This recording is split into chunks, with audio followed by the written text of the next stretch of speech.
প্রথমে সংবাদ শিরোনাম।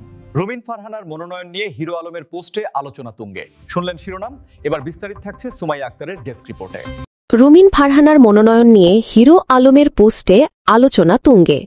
বিএনপির আলোচিত নারী নেত্রী ব্যারিস্টার রুমিন ফারহানার মনোনয়ন না পাওয়া নিয়ে স্বাধীন প্রার্থী ও সোশ্যাল মিডিয়া ব্যক্তিত্ব আশরাফুল আলম ওরফে হিরো আলম একটি মন্তব্যমূলক পোস্ট দিয়েছেন। সেই পোস্ট ঘিরে অনলাইন ও রাজনৈতিক অঙ্গনে ব্যাপক আলোচনা তৈরি হয়েছে। হিরো আলম তার ফেসবুক পেজে লিখেছেন, রুমিন ফারহানা শিক্ষিত, বুদ্ধিমান ও যোগ্য একজন নারী রাজনীতিবিদ। তাকে প্রার্থী না করা বিএনপির জন্য বড় রাজনৈতিক ভুল হতে পারে।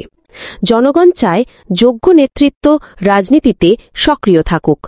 এই মন্তব্যের পরপরই হাজারো লাইক, শেয়ার ও মন্তব্যে ভরে যায় তার পোস্ট।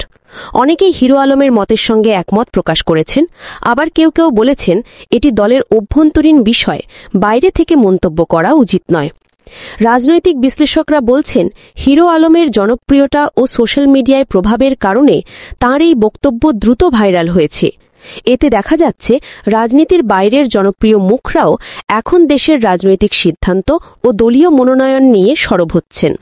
অন্যদিকে রুমিন ফারহানা নিজে এখনও হিরো আলমের মন্তব্যে কোনো প্রকাশ্য প্রতিক্রিয়া জানাননি।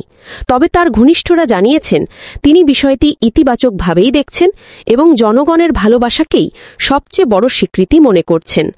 সব মিলিয়ে রুমিন ফারহানার মনোনয়ন না পাওয়া নিয়ে হিরো আলমের পোস্ট নতুন বিতর্কের জন্ম দিয়েছে। একদিকে এটি রুমিনের প্রতি জনসমর্থনের প্রতিফলন, অন্যদিকে এটি প্রমাণ করছে যে বাংলাদেশের রাজনীতি এখন শুধুমাত্র দলীয় পরিসরে সীমাবদ্ধ নেই। জনপ্রিয় ব্যক্তিত্বের মতামতও আলোচনার কেন্দ্রবিন্দুতে চলে আসছে।